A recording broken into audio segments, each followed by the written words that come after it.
አንድ የሚያምነው ነገር አለ እግዚአብሔር ሁሉን እንደሚችል የውስጤን ህመም እሱ እንደሚፈውስ ጋይስ ለማስተር አብነት መጸለይ ያለብን ሁላችንም እኔ እንግዲህ አልሰማውም ነበረ አንድ ቀን አስታውሳለሁ ወደ ቲክቶክ አዋርድ ሁላችንም ሄደን ማስተር አብነት የተናገረው ነገር እውነት ልቤ ላይ ትንሽ ከበድ ብሎኝ ነበር ጠይቄውም ነበረ ደህና ነህ ወይ በየ ማለት ነው በጣም ተጨናንቄ ነበር የዛኔ ከመድረክ ሲወርድ ማለት ነው የተናገረው ቃላት ማለት ነው እና አሁን ደግሞ ጸሎታችን ያስፈልጋል ጋይስ የሰው ጸሎት የህዝብ ጸሎት እንደሚሰራ እኔ ራሴ በግል አይቼዋለሁ አንድ ሰው ሲጸልይና 1 ሚሊዮን ህዝብ ሲጸልይ እግዚአብሔር ከምታስቡት በላይ ይሰማል በጣም ይሰማልና ለማስተር አብነት እንጸልይለት የሚፈልገውን ነገር እንዲያገኝ መንገዱን እንዲያቃናለት ጤናውን እንዲመልስለት እድሜ እንዲሰጠው ይህ ወርቅ የሆነ ልዩ የሆነ ሰው እዚህ ምድር ላይ ኖሮ ማለት ነው ከራሱ በላይ ብዙ ሰዎችን እንዲያግዝ ሁላችንም መጸለይ አለብን ማለት ነው እውነቴን ነው የምላችሁ እሺ እና ብዙዎቻችሁ ደግሞ እየተጨናነቃችሁ ያላችሁት ማስተር አብነት እንደነገራችሁም አትጨናነቁ ብላችኋል because የናንተ ጭንቀት ምን ያመጣበት ነው መሰላችሁ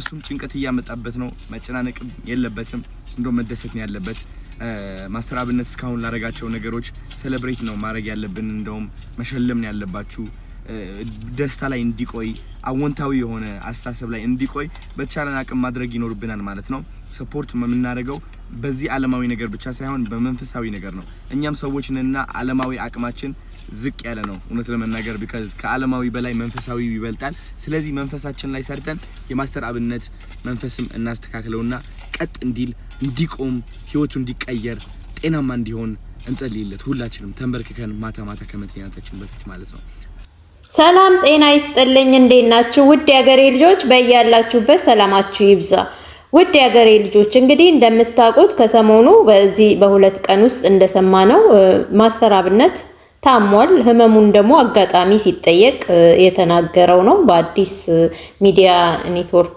ቻናል ላይ እንደተናገረው ከዛም በኋላ ደግሞ እኔ በመናገሬ አፈርኩኝ ሰውን እንዲማስጨነቅ አልነበረብኝም እግዚአብሔር ይፈውሰኛል ጸሎት አድርጉልኝ የምፈልገው ጸሎት ብቻ ነው የገንዘብ እርዳታ ያስፈልገኝም ውጪ ሄጄ ታከማለሁ ችግሩ በሽታው ስለማይታወቅ ነው እግዚአብሔር ደግሞ ይፈውሰኛል በእግዚአብሔር ፈውስ ሙሉ እምነት ስላለው በሙሉ ልቡ እግዚአብሔርን ስለሚያምን ነው ይሄ ልጅ ጸልዩልኝ ብሎ ያለው በሌላ በኩል ደግሞ ስንሰማ ጸሎት ህክምና ማነው በሽታን ህክምና እንጂ ጸሎት አያድነውም የሚሉ ጋጠወጦች ደግሞ በዚሁ በሚዲያው ላይ ፈልተውብናል የእግዚአብሔርን መኖር የሚጠራጠሩ ማለት ነው እኛ ግን ለማስተር አብነት እንጸልያለን ማስተር አብነት ድኖ ተመልሶ ደግሞ እንደሚፈልገው እዚህ ምድር ላይ ተመላልሶ ለሚፈልጋቸው ሰዎች ይደርስላቸዋል ለሚያስፈልጉት ሰዎች ይደርስላቸዋል እንደምታውቁት ማስተር አብነት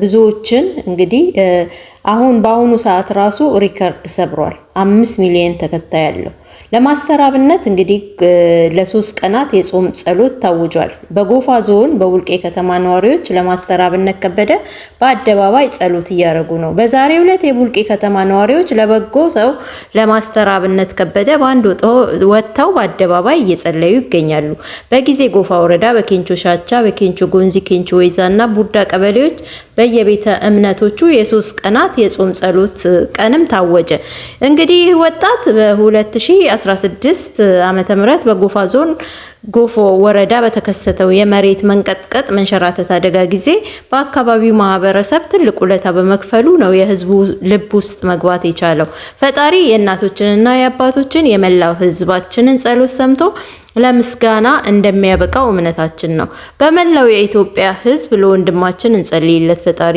ይድረስለት ቸር ያሰማን እና እዚሁ ቲክቶክ እዚሁ ደግሞ ሚዲያ ላይ ቲክቶክ ላይ ሞጣን እንግዲህ ሁላችንም እናውቀዋለን ሞጣ ለማስተር አብነት 5 ሚሊዮን ኮይን እሰጣለሁ ብሎ ቃል ገብቷል ማለት ነው ብዙዎች ደግሞ ማስተር አብነት ምን ስላላገ ነው ብዙዎቹ ማስተር አብነትን የትኛውም እምነት ተከታዮቹ በውስጥ ያሉ ስለ ማስተር አብነት ጸሎታቸውን እያሰሙ ልመናቸውን እያሰሙ ይገኛሉ በዛም በተቃራኒ ደግሞ ጥቂት የማይባሉ ደደቦች እየወጡ ህክምና በጸሎት አይድንም ህክምና በጸሎት እንዴት ነው ማይድነው በሽታ በጸሎት አይድንም በሽታማ በጸሎት ድብና አድርጎ ነው የሚድነው እናንተ ካላመናችሁ ይህ በእንዲህ እንዳለ ደግሞ ማራማዊት እንግዲህ ናዝራዊት አበራ አዲስ ተስፋ ሰጪ ዜናዎች እየሰማን ነው።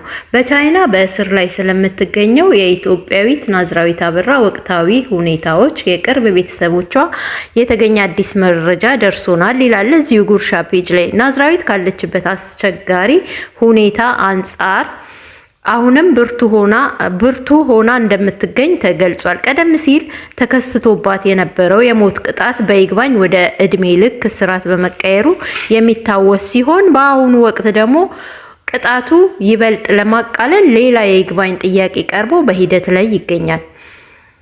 ይህም ለቤተሰቦቿ ትልቅ ተስፋ ሆኗል። ናዝራዊት በእስር ላይ ቢሆንም ጊዜዋን በከንቱ እያሳለፈች አይደለም። ባላት የእንግሊዝኛ ቋንቋ ችሎታ ለሌሎች እስረኞች ትምህርት እየሰጠች ትገኛለች። በእስረኞች ዘንድም እጅግ ተወዳጅ ናት። በቻይና ቋንቋ የመጀመሪያ ዲግሪዋን የያዘች ሲሆን በአሁኑ ወቅት ለበርካታ የቻይና መጽሐፍ በማንበብ እውቀቷን እያዳበረች ትገኛለች። ከዚህ ቀደም በጠቅላይ ሚኒስትር ዶክተር አብይ ጉዳዩን በቅርበት ሲከታተሉ የቆዩ ሲሆኑ ከቻይና ባለስልጣናት ጋር በተደጋጋሚ ተወያይተዋል። ጠቅላይ ሚኒስትሩ ለቤተሰቦቿ ስልክ በመደወል ድጋፋቸውን መግለጻቸውንም ጠቁሟል። በቅርቡ እህቶቿና ፓይለት የሆነው ወንድሟ ወደ ቻይና በመጓዝ በአካል አይተዋት ተመልሰዋል። አንዳንድ ማህበራዊ ሚዲያ በሚዘዋወሩ ያልተረጋገጠ መረጃዎች በቤተሰቦቿ ላይ ከፍተኛ ድንጋጤ እየፈጠሩ ይገኛሉ። ቀናቶች ቀሯት፣ የሞት ፍርድ የሚባል ነገር የለም። እባካችሁ ቤተሰብ አታስጨንቁ፣ ፈጣሪ መጨረሻዋን ያሳምርላት፣ በሰላም ወደ ሀገሯ የምትመለስበትን መንገድ ያቅናላት። ይህም እንግዲህ ከጉርሻ ፔጅ ላይ የተገኘ ነው። እንደምታውቁት ናዝራዊት አበራ ከ7 ዓመት በፊት በጓደኛዋ የተነሳ እቃ ድርሽልኝ ብላ ልካት እቃው ላይ ደግሞ እዛው ሀገር የማይፈቀድ ነገር ሆኖ ሞት የሚያስቀጣ ወንጀል ሆኖ ተገኝቷል። እስካሁን እንግዲህ ለ7 ዓመት ወንጀል ፍርዱ አልተፈረደም፣ በህይወት አለች። እና አሁን ደግሞ እንደሚባለው የሞት ፍርድ የሚባል ነገር የለም። የሞት ፍርዱ ወደ እድሜ ልክ ቅጣት ቀሎላታል። ከዛም ደግሞ አሁንም የእድሜ ልክ ቅጣቱን ለማቅለል የሚካሄድበት መንገድ አለ። ስለዚህ ቤተሰቦቿን አታስጨንቁ ባካችሁ ነው የሚባለው። እና እኔም በበኩሌ አዎ የሞት ፍርድ የሚባል ነገር ከሌለ ቢኖርም እንኳን የሞት ፍርድ የሚባል ነገር ቢኖርና የሞት ፍርድ እንኳን ቢፈረድባት ቤተሰቦቿን ይሄን ቀራት እያላችሁ ባታስጨንቁ መልካም ነው። እግዚአብሔር ይደርስላታል። እንግዲህ ለሁሉም ለማስተር አብነትም ለናዝራዊትም ለሁሉም እግዚአብሔር ይድረስላቸው። ጸሎት ያስፈልጋቸዋል። እንግዲህ ጸሎት የማይፈታው ነገር የለም፣ የማይፈታው ቋጠሮ የለም። እንግዲህ የማይሞላው ሸለቆ የለም። ለሁሉም ጸሎት ነው የሚያስፈልገው። እኔንም ደግሞ ቻናሌን ሰብስክራይብ አድርጉልኝ፣ ላይክ፣ ሼር፣ ኮሜንታችሁን ጻፉልኝ። አመሰግናለሁ።